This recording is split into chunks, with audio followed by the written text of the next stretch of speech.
Mesdames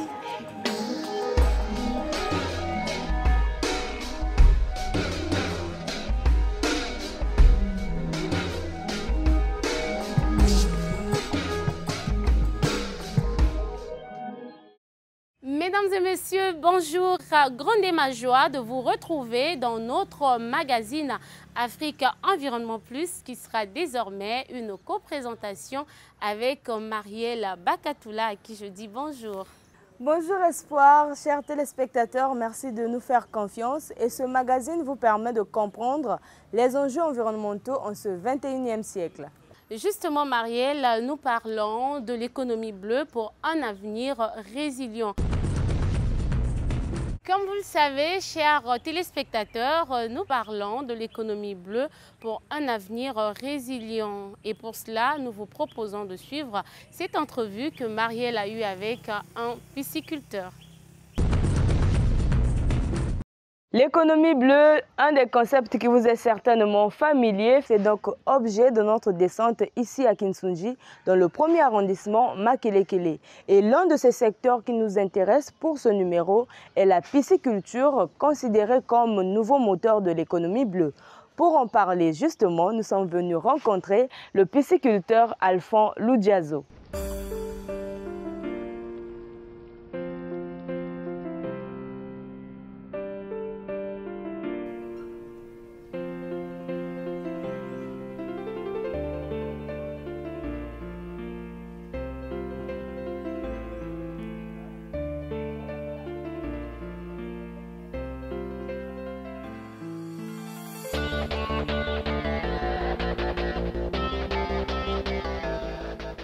Monsieur Alphonse Loudiazo. Bonjour. Bonjour, en tout cas merci de nous recevoir ici chez vous. Vous êtes pisciculteur, c'est ce que nous avons bien dit tout au début. Est-ce qu'il y a autre chose qu'on devrait savoir sur vous? Nous sommes ici dans un mini-ferme de la pisciculture hors sol qui se fait dans les bacs en plastique ou les polytans pour d'autres personnes. Voilà. Sinon, en grosso modo, c'est la pisciculture hors sol. Pisciculture hors sol, c'est un concept aussi que nous apprenons. Peut-être les connaisseurs en savent un peu plus. Qu'est-ce qui se fait réellement ici? Ce que nous faisons ici, là, c'est la production des poissons-chats, qu'on appelle silures, ici au Congo aussi. Donc, on élève les poissons en peu de temps et facilement, ça arrive à table pour tout le monde, pour la consommation des Congolais. J'aimerais bien qu'on visite, mais avant d'y arriver, cet élevage a commencé depuis quand ici? Bon, ici, nous sommes déjà à 6 mois. C'est notre deuxième production. On a eu d'abord à avoir des poissons qu'on a pris. À 4 mois, on a vendu et on a repris encore à 0. Et là, nous avons des poissons qui ont 2 mois et 1 mois et demi. Et le temps maximum d'élevage remonte à combien? C'est entre 4 et 6 mois, si avant vous la voulez, vente? avant la vente, pour avoir des gros poissons. Mais sinon, tu peux garder jusqu'à 9 mois, ça dépendra de toi. Plus que tu le regardes, plus qu'il prend la taille. Moi, je suis très curieuse. J'aimerais quand même que tu me fasses découvrir ces barques. D'accord, on y va. Alors là, nous avons des poissons de 1 mois et demi. Ok. Et là, nous avons des poissons de 2 mois. 1 mois et demi, 2 mois. Comment tu arrives à faire le distinguo? C'est par rapport à la date où je leur ai mis dans la couveuse, des incubateurs. Il y a des incubateurs pour ça, parce que ce sont des incubations artificielles. Ils ne se produisent pas dans l'eau, ils se produisent dans des couveuses. Et après 1 mois, on leur met dans les cuves que vous voyez là. Il vient des alevins, après, bon voilà. Très intéressant. Et comment tu fais pour te procurer de ces produits halieutiques? Exactement, j'achète les poissons au fleuve, les poissons des géniteurs. Et là-bas, il y a ce qu'on appelle une petite opération chirurgicale des poissons pour prendre les gonades du mâle et pour mélanger avec les œufs qu'on se tire dans la femelle. Et après, on leur met dans les incubateurs artificiels ou artisanaux que j'ai ici, par exemple. Et voilà. Et après, vous les mettez là. Tout ce qu'il y a à faire, c'est de suivre les règles, changer l'eau régulièrement, leur nourrir matin, soir, et voilà. Il y a un récipient qui attire quand même mon regard de l'autre côté. J'aimerais quand même en avoir entre mes mains, comme ça tu vas nous dire qu'est-ce que c'est. Ok. Là-bas, c'est l'aliment, je vais le prendre. c'est l'aliment. Ceux-là, ils ont déjà mangé, mais on pourra faire avec ceux-là. Ok. Il suffit de prendre, tu peux ici, hein. Tu peux prendre un peu Pourquoi et pas? leur donner tout petit peu. Vous verrez, ils vont se mutiger là pour prendre. Voilà. Là, C'est ça? ils sont en train de manger. Vous avez faim, t'as vu? Et voilà comment ils se bousculent là. Et ce genre de pot, par exemple, on a combien de grammes par exemple ici? Là, maximum, j'ai 1 kilo. 1 kilo. Ouais. Mais Et ils vont pas finir. Ils doivent finir ça pour Non, la non, non. journée? Au fur et à mesure, je donne. Dès lors, ils se calment, ils se bagarrent plus pour manger. Je laisse. Ils sont Donc ça rassasiés. signifie qu'ils sont Ils sont rassasiés. rassasiés, ouais. Comment avez-vous fait pour étudier la pisciculture? Bon, j'ai fait des formations en ligne parce que j'ai pas trouvé d'école ici au Congo, spécialement de la pisciculture hors sol. Donc j'ai fait avec nos frères camerounais en ligne et j'ai essayé, j'ai pratiqué. Il y a eu des failles, c'était pas facile, mais aujourd'hui je maîtrise à la parfaite, tranquille. Aujourd'hui, ce secteur est considéré comme moteur de l'économie bleue. Est-ce que vous partagez cet avis? Exactement. Je pourrais me dire, nous au Congo, on est un peu en retard dans le sens d'élever, de faire la pisciculture hors sol. Il y a quelques années, auxquelles on voit seulement nos parents qui ont des étangs, auxquels on ne nourrit même pas ces poissons-là. Donc du coup, les poissons sont tout maigrichants là. Alors qu'avec ce système pisciculture hors sol, il y a vraiment d'avantages. Vous surveillez vos poissons, vous leur donnez à manger, vous avez la croissance devant vous. Et en peu de temps, en 6 mois, tu peux faire, pour ceux qui font le business, tu peux faire un chiffre d'affaires que tu peux atteindre des millions en peu de temps. Est-ce que cela ne va pas à l'encontre de la protection de la biodiversité aquatique? Non, non, non, pas du tout. Parce qu'aujourd'hui même, beaucoup de gens s'intéressent maintenant de faire la pisciculture parce qu'ils ont compris que c'est manger bio en un mot. C'est vraiment manger bio. On doit éviter de manger toutefois les congelés. Alors qu'ici, vous élevez vos propres poissons et vous les mangez quand vous voulez. Et comment vous faites pour les commercialiser? C'est simple, très simple. Les mamans qui vendent au marché, ils viennent, ils passent des commandes. Le kilo, généralement, c'est à 3500. Mais moi, je fais le kilo à 3000 parce que je produis moi-même. Et du coup, dans ce sens-là, pour écouler aussi. Maintenant, là, si je prends mon téléphone pour appeler, il suffit de donner l'annonce chez des mamans là. Et voilà, j'ai des poissons à la maison et ils vont se bagarrer pour arriver ici. J'aimerais encore bien essayer de les faire nourrir, c'est Exact. très intéressant. Moi, j'ai quand même aimé l'exercice. Je deviens aussi piscicultrice apparemment. Exactement. C'est très facile aussi. Très facile. Il y a aussi quelque chose qui attire bien mon attention. Je vois, il y a un autre fût par là. Exact. Qu'est-ce qui se fait là-dedans? Comme nous sommes dans la zone où on n'a pas de canalisation publique, pour évacuer mon eau facilement. Donc du coup, j'ai fait un trou avec des tonneaux profonds, que j'ai mis les charbons en bas, auquel je vidange mon eau après 3 jours. Donc le temps que je vidange, je remplis mes bacs, je mets l'eau dedans, je vais attendre 3 jours pour vidanger. Donc les 3 jours que j'ai eu déjà à vidanger, l'eau qui est là, ça va déjà s'évaporer et voilà. Pourquoi pour mettre remplacer. des charbons tout au bas de ce fût? C'est pour aspirer l'eau. C'est pour aspirer l'eau tout au fond. Le charbon absorbe l'eau et ça s'infiltre facilement. Comment on appelle ce genre d'aliment? Ça, c'est l'aliment engraissement. Okay. C'est du 2 mm. Aliment poisson, 2 mm. Il y a 0,5, il y a 2 mm, il y a 3, il y a 4, il y a 5, il y a 6 mm, jusqu'à 9. Okay. Exactement. Comment est-ce que vous faites le distinguo? C'est leur granulage. Et c'est avec les yeux. Tu sauras, ça c'est pour les petits poissons. Il y en a encore plus gros que ça, du 6 mm, ça c'est du 2 mm. Voilà. Vous comprenez qu'il y a tant de choses à apprendre dans la pisciculture. Je reviens vers vous, Alphand. À notre arrivée, vous étiez en train de nettoyer ces fûts.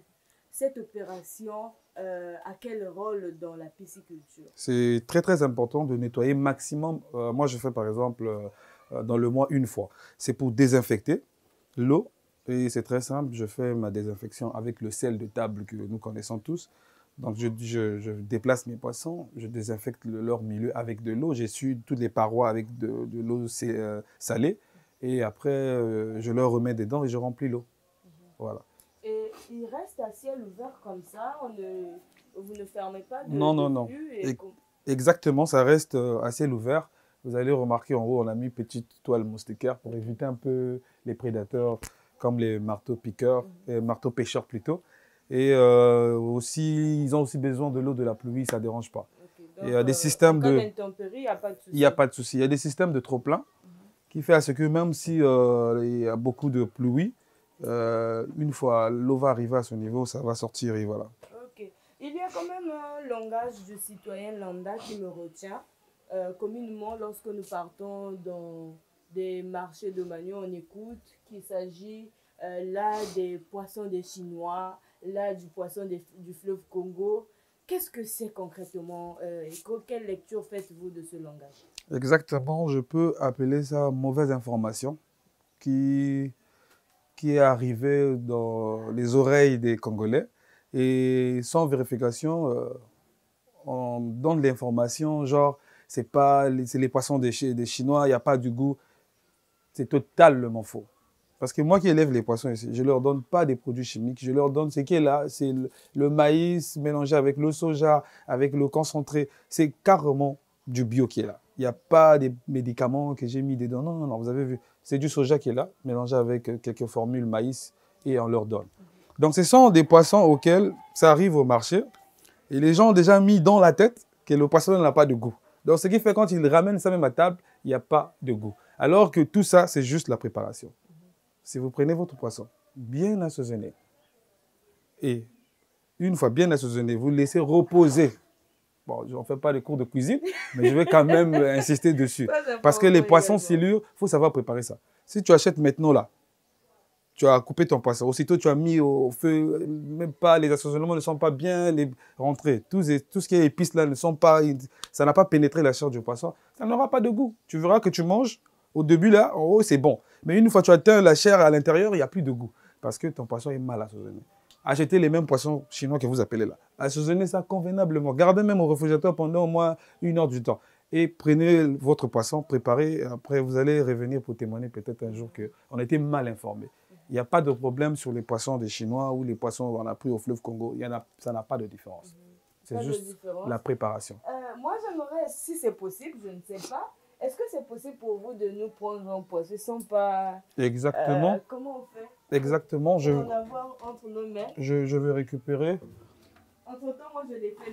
D'accord. Ça va me permettre d'attraper ça facilement. Ok. Voilà. Et là, quand vous donnez, continuez à donner. Continuez à donner. Et ben, voilà. Voilà. Là, nous avons le poisson. Ok. Là, ils peuvent faire à peu près combien de grammes ou de kilos? Je suis entre 35 grammes. 35 grammes ou 40 grammes. Voilà. Là, on ne peut pas manger ça? Oui, on peut. Tu peux déjà manger, mais je préfère que vous attendez au moins 4 mois. 4 mois. Donc là, approximativement, ils sont déjà à combien? 2 mois? 2 mois. 2 mois encore. 2 Donc mois. il en reste encore 2 avant que cela ne passe sur nos différentes tables. Exact. Ça dépendra de moi aussi. Je peux dire, bon, j'attends 5 mois pour prendre plus du poids. Ok, donc apparemment le poids dépend de la manière de nourrir les poissons. Exactement. La manière que vous les nourrissez et le temps que vous allez leur laisser pour prendre bien leur croissance. Ouais. Et la fécondation se fait comment? Est-ce que vous par exemple, est-ce qu'on a une femelle ou bien c'est un mâle? Là, c'est la femelle. Comment vous le savez? C'est facile, c'est juste leur regarder leur point génitrice, géniteur. Géniteur? Ouais, leur point géniteur, tu sauras. C'est simple à détecter. Voilà. C'est comme tu regardais un enfant, voilà. C'est à la fois émouvant pour moi, c'est une découverte. Apparemment, là, ils se bousculent plus. Là, ils se bousculent plus. Donc, ils sont rassasiés. Voilà, là, ils sont rassasiés. Et du coup, ça va rester là toute la journée, comme c'est l'aliment flottant. Et au fur et à mesure, ceux qui n'ont pas peut-être bien mangé, ils vont essayer de manger encore. Tu as vu quand tu donnais, ils étaient en train de se bousculer. Voilà, on va essayer là. Là, ils avaient déjà mangé. Je ne sais pas s'ils vont bousculer, mais ils avaient déjà mangé. On va essayer. Mais pas trop. Pas trop. Il n'y a pas trop d'engouement de ce côté. Ouais, il n'y a pas trop d'engouement. Ils avaient déjà mangé très tôt au matin. Et là-bas, j'avais laissé parce que je voulais que vous voyez bien comment ils se bousculent pour manger. C'était quand même bien pour nous. C'était une expérience belle à découvrir.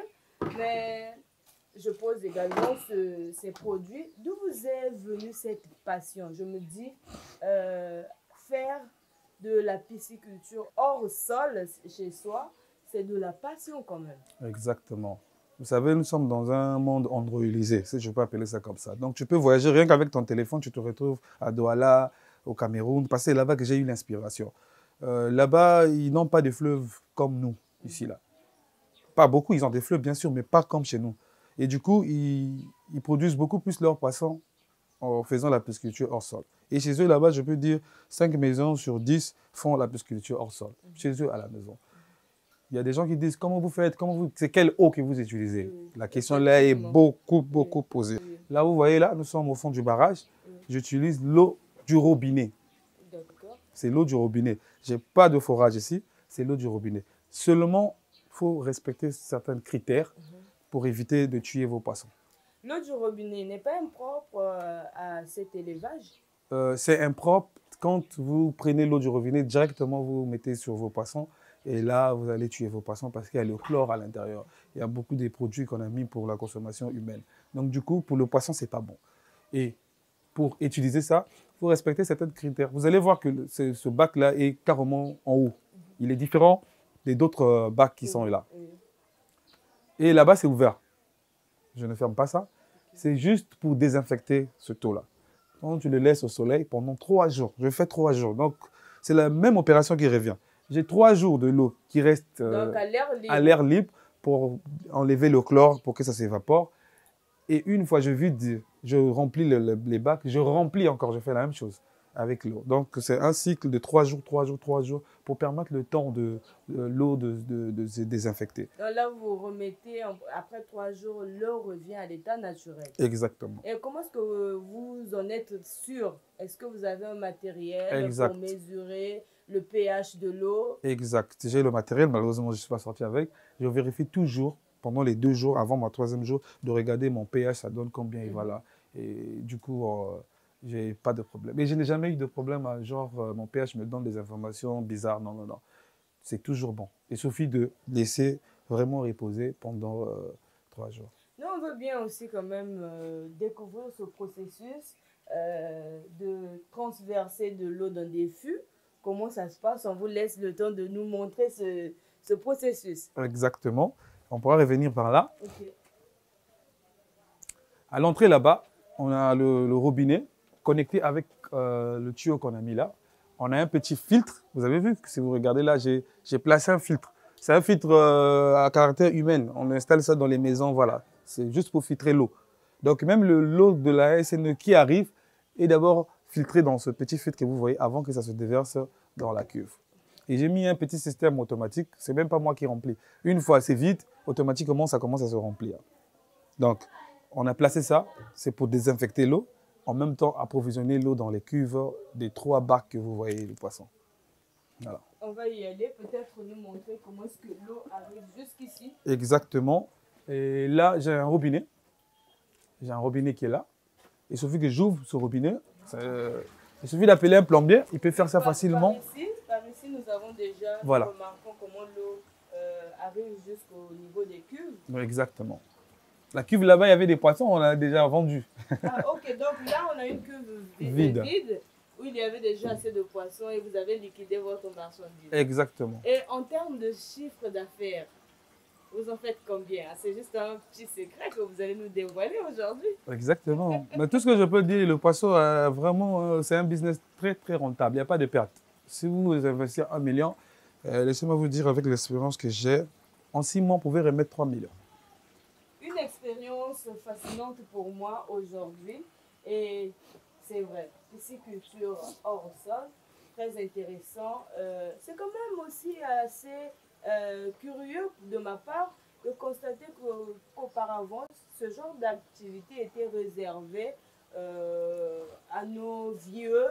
Mais là, vous êtes jeune et vous êtes impliqué, c'est pour dire parce que 2024 avait été décrété année de la jeunesse, que vous aussi, vous avez eu en fait cet engouement de lancer cette activité. Peut-être pour accompagner les propos du chef de l'État, la vision du chef de l'État. Exactement. C'est la biodiversité, non? Si je peux dire ça comme ça. Où il y a plusieurs diversités dans tout ça, qu'en faisant. Je pense que je vais exhorter les Congolais. Pourquoi j'utilise le mot exhorter? Pour que tout le monde se réveille un peu. On ne doit pas prendre des informations bizarres, là, comme tout le monde dit que les Congolais, les poissons des Chinois. C'est vraiment faux. Essayez d'élever votre poisson à la maison, essayez de le manger vous-même. Là où j'ai dit tout à l'heure qu'on a vendu les poissons, c'était 750 poissons. C'est un couple de jeunes qui se sont mariés. Il est venu ici, il m'a dit, mon gars, moi je veux les poissons là pour mon mariage. J'ai dit, bon d'accord. Il a payé son argent. On a pris un service traiteur qui a arrangé des poissons. Les invités du mariage, ils ont consommé ce poisson. À la fin, il a fait exprès de demander aux invités, le poisson que vous avez mangé là, est-ce qu'il y a le goût? Tout le monde était d'accord, mais c'est très bon, c'est très bon. À la fin, c'était l'occasion de faire notre publicité aussi. En disant, bon voilà, j'ai un frère ici là qui m'a vendu le poisson, il fait l'élevage de la pisciculture hors sol. C'est très facile pour que vous vous lancez. Ça ne demande pas beaucoup de moyens. Peu de moyens, vous pouvez lancer. Vous voyez par exemple ce fût là. Moi j'appelle ça... Est-ce que c'est vide? C'est vide, c'est vide. Okay. J'ai fait l'expérience avec ce... C'est ici que vous évacuez également, vous placez d'abord des poissons dans ce genre de fût pendant que vous nettoyez leur... Exactement. Chez moi, j'utilise comme ça. Mais il y a d'autres personnes que je connais, que j'ai formées, qui font leur élevage dans ces tonneaux-là. Il suffit dedans, là, vous pouvez mettre 75 poissons. Okay. Donc, elle a la capacité d'accueillir 75 poissons. 75 poissons. Quand je dis 75 poissons de 0 jusqu'à 6 mois. Et là, on peut accueillir combien de poissons? Là, par exemple, dans ce genre de cuve, ça dépend de la densité de l'eau que vous mettez. Okay. Moi, ici, à l'intérieur, ils sont 650 poissons. Ok. 650 poissons à l'intérieur. Donc, vous pouvez mettre 75 dedans. Vous mettez ça dans votre cuisine. Ils ne vont pas mourir. Vous changez l'eau après 2 jours parce que ce n'est pas vraiment grand. Et vous les nourrissez. Après 6 mois, vous allez manger le propre poisson que vous avez élevé. Qui aura le goût aussi, voilà, tranquille. Et quel conseil peut-être pourriez-vous donner à ces jeunes qui aujourd'hui peut-être négligent ce secteur de la pisciculture qui est aujourd'hui générateur d'économie? Comme je disais tout à l'heure, exhorter les jeunes Congolais, c'est de se lancer dans la pisciculture. Formez-vous. Cherchez à s'impliquer dans la pisciculture hors sol. Ce n'est pas vraiment difficile. Quand je dis ce n'est pas vraiment difficile, parce que je suis dedans et je fais ça. Moi-même, généralement, j'ai encore formé mes propres petites sœurs à la maison. Le matin, c'est eux qui leur donnent à manger. Moi, je viens derrière ici peut-être de la semaine une fois pour vérifier juste. Et après 6 mois, c'est toute la famille qui va manger. C'est vraiment, vraiment important de se lancer. Nous avons eu la chance d'aller à l'école. On a eu la chance d'être, pourquoi pas dire intelligent, pour aller faire des recherches, même sur Internet, même sur TikTok. Je donne un exemple simple. Tu vas sur TikTok, tu vas sur la barre de recherche, tape pisciculture hors sol. Écrivez même avantages et inconvénients. Vous allez voir, il n'y aura que des avantages. Il y a des inconvénients si tu n'es pas formé. Mais si tu es formé, je vous jure que vous allez peut-être revenir témoigner un jour. En parlant des avantages, qu'est-ce qu'on peut noter? Les avantages, ce n'est pas seulement vendre le poisson frais. Tu peux aussi vendre ça en poisson fumé, qu'on appelle chez nous le mokalou.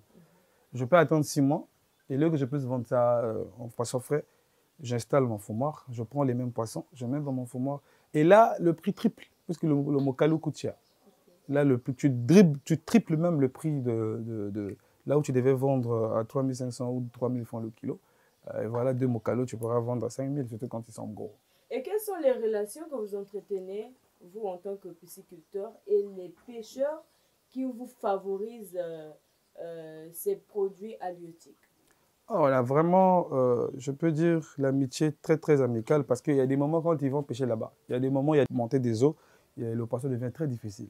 Et c'est les mêmes pêcheurs-là, pour ne pas perdre leur clientèle, ils reviennent vers nous pour dire, bon, mon gars, moi j'ai des clients, je dois livrer, tu me fais le poisson en com. Et là, on fait des accords avec eux pour ne pas qu'ils puissent perdre aussi leur clientèle qui sont habitués de vendre le poisson. Et moi, je leur donne mon poisson. Et le poisson, là, quand ça atterrit là-bas, vu que c'est un pêcheur qui est venu déposer, qu'est-ce qu'on va dire? Il a pêché sur le fleuve Congo, non? Non, il a pêché sur Kinsundi dans mes bacs. Voilà. Finalement, le pêcheur quitte le fleuve pour venir s'approvisionner. Je te dis, ici à ton niveau. J'en ai plein, il vient là. Je ne pouvais pas croire à ce genre Exactement. de processus. Ils viennent là, c'est le même poisson que je vais pêcher ici. Il va me dire, bon, je veux par exemple 5 kilos.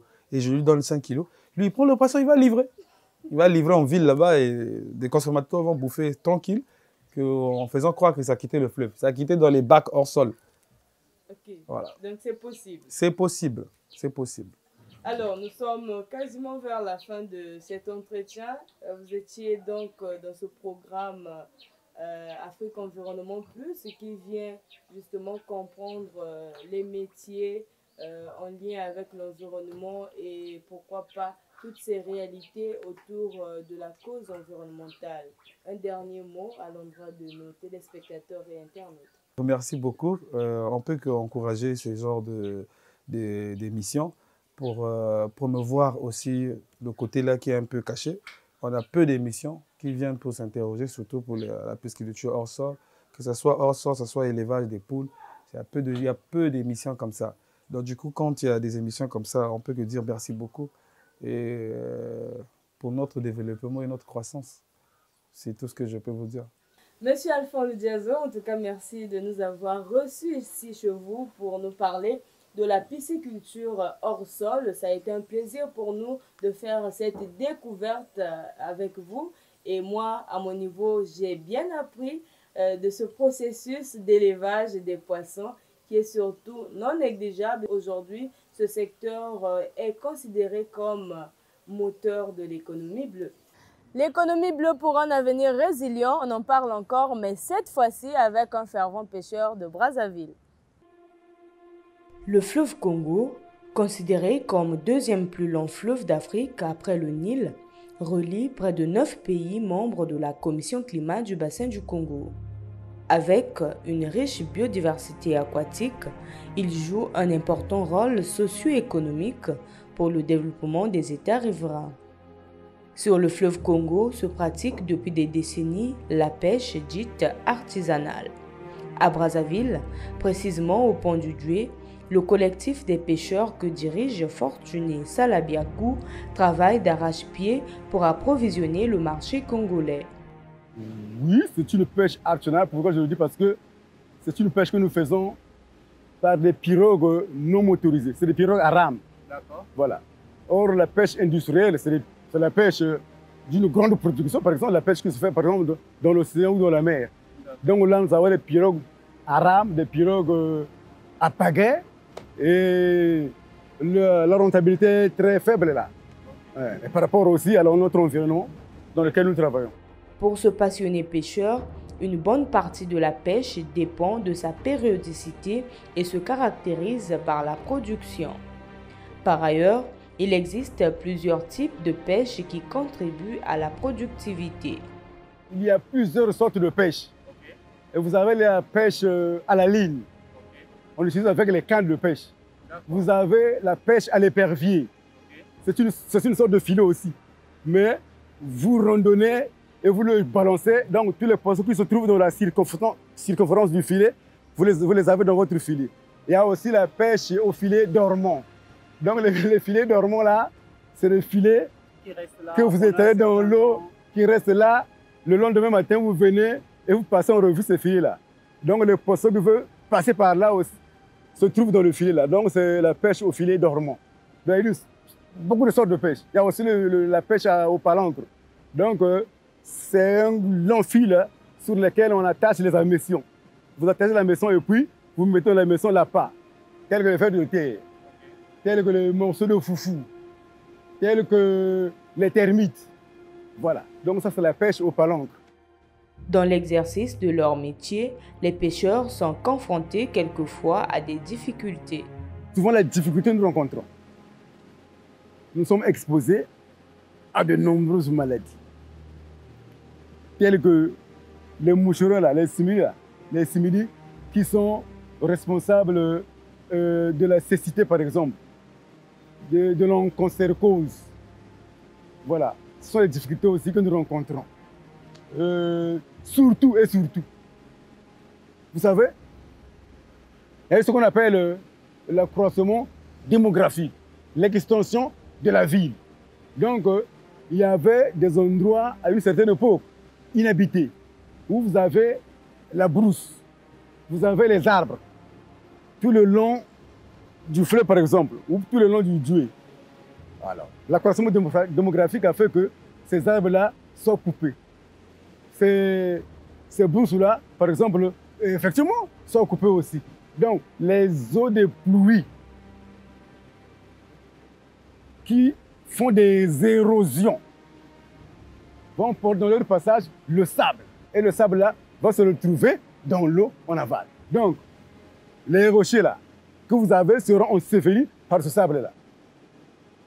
Ça aussi, c'est la principale difficulté que nous avons parce que dans cet environnement, dans cet endroit-là, vous ne trouverez plus de poissons qui vivent dans ces rochers-là parce que l'ensablement-là a fait de telle sorte que ces poissons qui vivent dans cet environnement émigrent plus loin dans les endroits où les pirogues ne peuvent pas arriver. Bien qu'indispensable soit-il pour la santé humaine grâce à ses éléments nutritifs, le poisson reste la principale ressource aquatique dans le cadre d'une économie bleue durable. Vous avez suivi le duo Marielle Bakatoula et Espoir Lamy. Merci de votre aimable attention. On se retrouve à la prochaine occasion.